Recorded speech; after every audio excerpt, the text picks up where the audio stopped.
Bonjour à tous. Rien ne va plus pour les covidistes. Des débats qui montent sur mortalité, on en a parlé, mais aussi maintenant effondrement de la natalité. Je vais y revenir. Le Pfizer qui est vraiment dans une situation compliquée avec des choses qui concernent notamment son PDG. Et puis ils ont perdu une alliée de poids en Nouvelle-Zélande. J'y reviens dans un instant. C'est la suite logique. Si vous avez suivi les vidéos, vous n'êtes pas surpris. L'effondrement de leur empire du mensonge est en cours. Évidemment, derrière, maintenant, il faut vérité et justice. Tout n'est pas terminé, loin de là. Tout n'est pas acquis ni gagné, loin de là. Mais nous allons dans le bon sens et on va accélérer les choses. Évidemment, nous en parlons dans cette vidéo. N'hésitez pas à la faire circuler. Je pense qu'il y a pas mal d'informations très concrètes ici que vous ne verrez pas dans les grands médias, pourtant totalement vérifiées. Ainsi, faites circuler. Abonnez-vous à cette chaîne YouTube, petit bouton en dessous, vous cliquez s'abonner instantanément. Vous êtes abonné, c'est gratuit. Plus vous êtes abonné, je vous le rappelle, plus YouTube va recommander ces vidéos à des gens qui ne nous connaissent pas encore. Et plus on s'approchera des 500 000 et du million d'abonnés que nous fêterons ensemble dignement. On se retrouve d'ailleurs en direct ce vendredi 20 janvier à 19 h sur cette chaîne.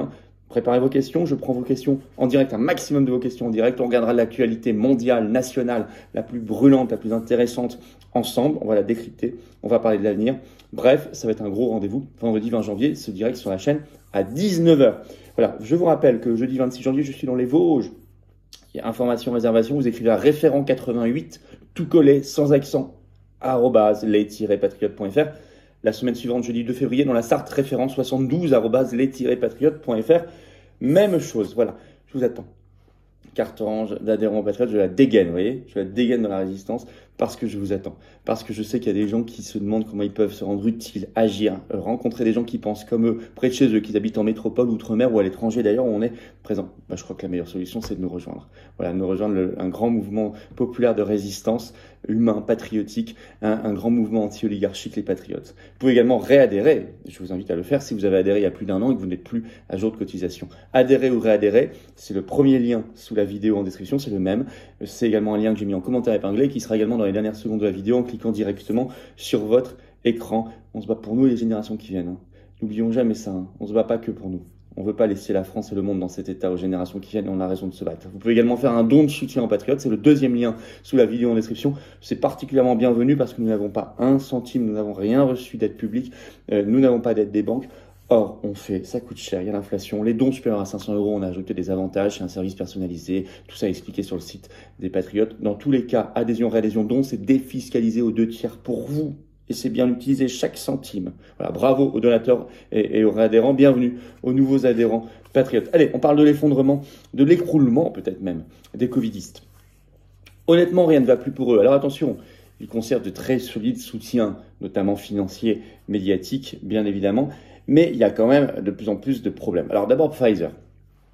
On va d'abord aller voir ce qui s'est passé tout récemment, c'était à Davos, pour son PDG Albert Bourla. Vous savez, celui qui a échangé des SMS avec Ursula von der Leyen, et on n'en a aucun des deux. Mais en tout cas, il est rattrapé par tout ça. Alors ça s'est passé, la scène s'est passée ce 18 janvier à Davos, où il était invité, il intervenait le 19 dans une table ronde qui s'appelle « Préparer la prochaine pandémie », tout un programme.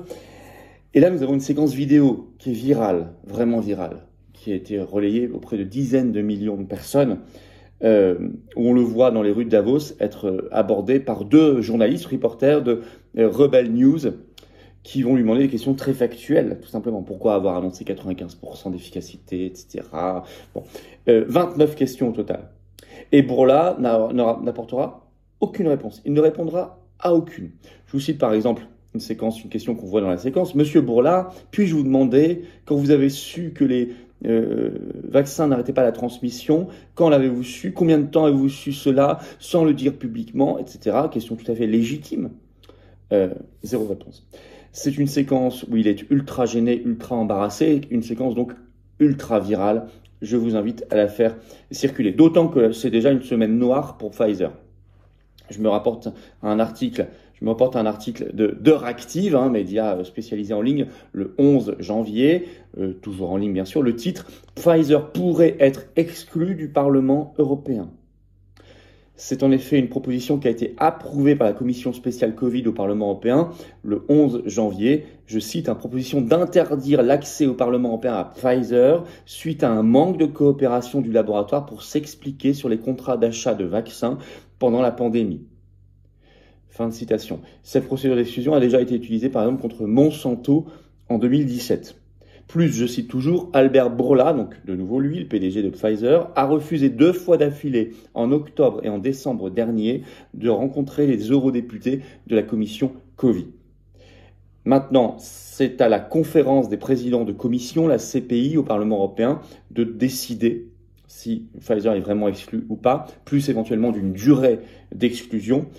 Et selon l'article, c'est pas avant au moins 1 mois. Donc on y reviendra à suivre. En tout cas, ça fait très mauvais genre pour Pfizer. D'autant que ce 19 janvier, ça y est, les covidistes ont perdu une alliée très précieuse, en la personne de la Première ministre de Nouvelle-Zélande, Jacinda Ardern, qui, par surprise totale ce 19 janvier, a annoncé sa démission à compter de ce poste, à compter du 7 février prochain. Alors vous avez un article du Monde du 19 janvier qui en parle, elle dit qu'elle était, je cite, au bord des larmes, la voix parfois un peu tremblante. Ses victimes aussi ont souvent été au bord de larmes, la voix un peu tremblante, on va y revenir. Elle a justifié cela en disant « je n'ai plus assez d'énergie », je la cite. Honnêtement, qu'est-ce que ça cache ? Moi, je veux bien les histoires de « je n'ai plus d'énergie », etc. Je vais vous dire, personnellement, je n'y crois pas une seconde. Donc, qu'est-ce que ça cache ?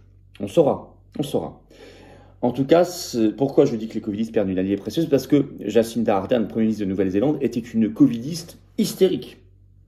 Une des plus dures au monde.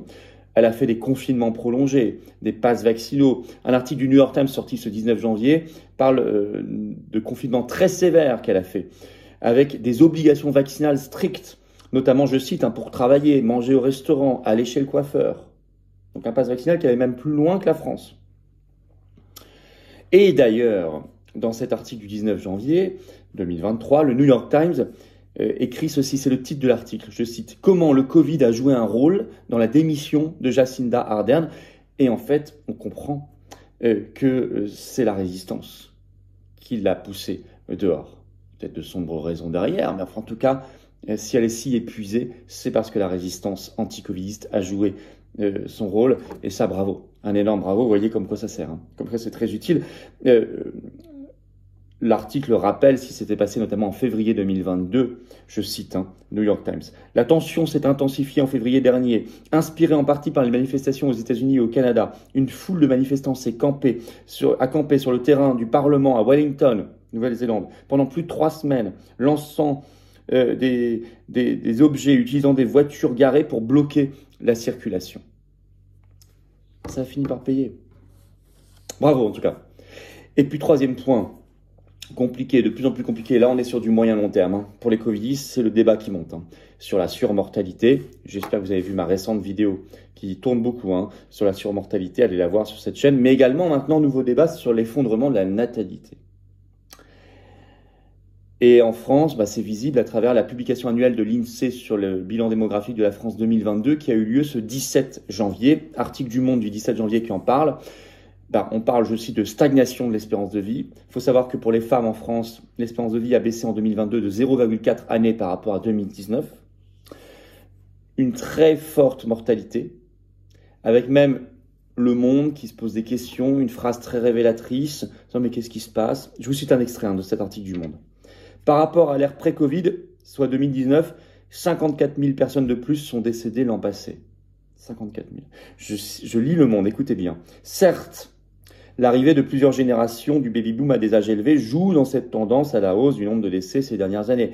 Mais l'écart entre la mortalité enregistrée en 2022 et celle qui était attendue dans les projections est considérable. Je cite, on compte ainsi 46 000 décès supplémentaires. C'est dans Le Monde. Écart par rapport aux projections de l'INSEE, 46 000 décès supplémentaires.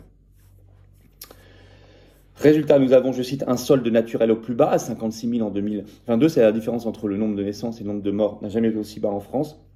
C'est, je cite, au plus bas historique depuis la fin de la Seconde Guerre mondiale. Il y a eu en France en 2022 723 000 naissances, moins 2,6% par rapport à 2021, c'est une forte baisse.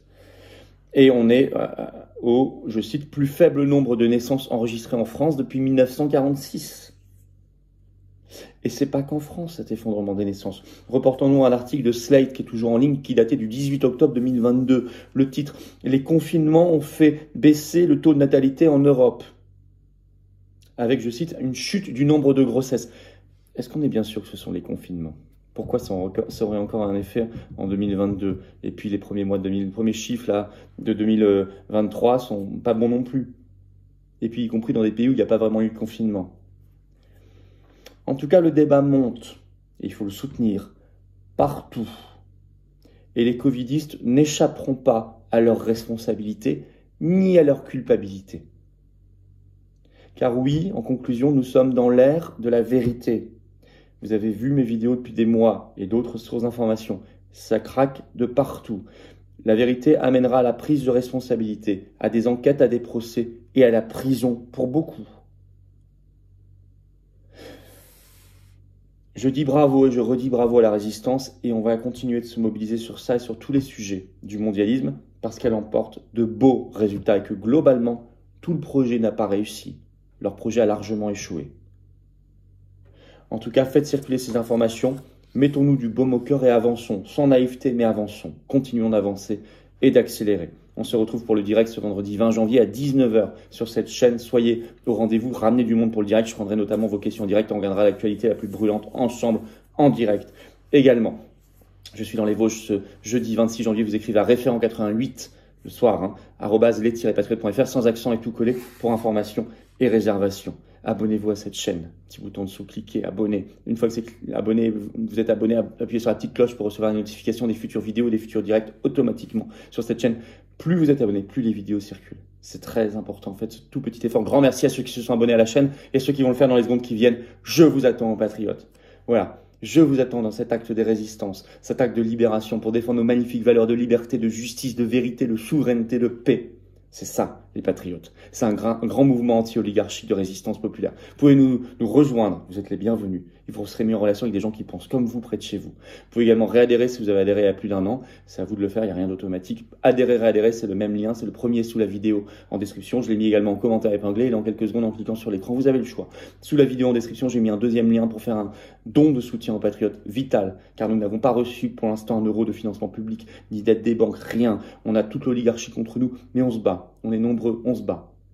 Et les dons sont défiscalisés aux 2 tiers pour vous, comme l'adhésion et la réadhésion. Et oui.